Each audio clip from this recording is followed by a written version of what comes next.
ये love story अभिषेक नाम के एक लड़के की है जो अपने घर जाने के लिए मुंबई रेलवे स्टेशन पे अपनी ट्रेन आने का इंतजार कर रहा था।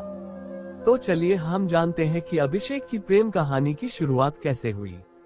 ये कहानी शुरू होती है अभिषेक से। वह अपनी बहन की शादी में जाने के लिए मुंबई रेलवे प्लेटफॉर्म पर अपनी ट्रेन आने का इंतजार कर रहा था कि तभी एक लड़की उसके पास आकर पूछती है, ये मुंबई से हावड़ा जाने वाली ट्रेन कितने बजे तक आएगी? अभिषेक बोला, 8 बजे रात में आएगी। वो लड़की फिर वही प्लेटफॉर्म पे ही बैठ जाती है और ट्रेन के आने का इंतजार करने लगती है। थोड़ी देर बाद रात के 8 बज जाते हैं लेकिन ट्रेन नहीं आती है। अभिषेक काउंटर पे जाके पूछता है कि ट्रेन अभी तक क्यों नहीं आई। तो काउंटर वाले अभिषेक को बताते हैं कि घना कोहरा होने के कारण ट्रेन थोड़ी देर से पहुंचेगी। अब अभिषेक उस लड़की के पास जाता है और कहता है कि घना कोहरा होने के कारण ट्रेन थोड़ी देर से आएगी। वैसे आपको जाना कहाँ है? लड़की बोली, मुझे बर्धमान जाना है। अभिषेक बोला, मैं भी कोलकाता जा रहा अपनी बहन की शादी में। दोनों कोई ट्रेन आने का इंतजार करने लगे। दिसंबर का महीना था और ठंड काफी अधिक थी। अभिषेक ने देखा कि वह लड़की ठंड से खुद को सिकोड़ रही होती है। अभिषेक 2 चाय लेकर उसके पास जाता है और कहता है, ठंड थोड़ी ज्यादा है, क्या आप चाय पीना पसंद करोगी? लड़की बोली, थैंक यू। अब दोनों चाय पीने लगते हैं। अभिषेक बोला, मेरा नाम अभिषेक है, वैसे आपका नाम क्या है? लड़की बोली, मेरा नाम अंजलि है। अब रात के 11 बज गए लेकिन ट्रेन नहीं आई। अभिषेक ने अंजलि से कहा कि चलो हम वेटिंग हॉल में जाकर बैठते हैं, यहाँ पे ठंड भी बहुत लग रही है। दोनों हॉल में जाकर बैठ जाते हैं। थोड़ी देर बाद अंजलि सो जाती है। अब अभिषेक की आंखें अंजलि को ही देख रही होती है। अंजलि की गुलाब की पंखुड़ियों जैसी होठ और उसका मासूम से चेहरे को देखकर अभिषेक के दिल में कुछ होने लगा। अभिषेक ने खुद को संभाला और अंजलि की तरफ से अपनी नजरें हटा ली। रात के 2 बजे ट्रेन प्लेटफॉर्म पे आती है। अभिषेक तुरंत जाकर अंजलि को उठाता है और फिर दोनों ट्रेन में जाकर बैठ जाते हैं। अंजलि अभिषेक से पूछती है, आप मुंबई में क्या करते हो? अभिषेक बोला, मैं एक कंपनी में सेल्समैन की जॉब करता हूँ, और आप क्या करते हो? अंजलि बोली, मैं अभी मुंबई से होटल मैनेजमेंट की पढ़ाई कर रही हूँ। दोनों एक दूसरे से बातें करने लगे और बातों ही बातों में अंजलि ने अभिषेक से पूछा कि क्या आपकी शादी हो गई है? अभिषेक मुस्कुराते हुए कहता है, नहीं अभी तक तो नहीं हुई। अंजलि पूछती है, आपकी कोई गर्लफ्रेंड है?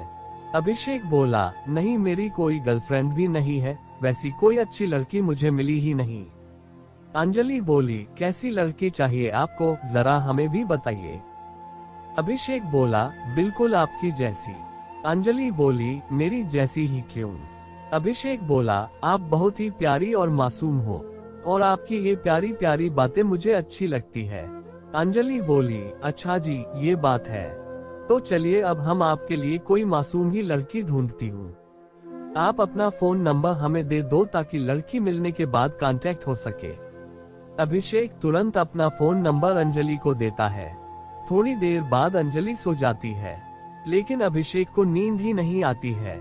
वह सिर्फ अंजलि को ही देखता रहता है। ऐसा लगता है मानो अभिषेक के दिल में अंजलि के लिए प्यार का फूल खिल रहा हो। अभिषेक उस पल को अपनी आंखों में कैद कर रहा था। वह सोच रहा था कि क्या पता फिर कभी अंजलि से मुलाकात होगी या नहीं। अब सुबह हो गई थी। ट्रेन बर्धमान पहुंचने वाली थी।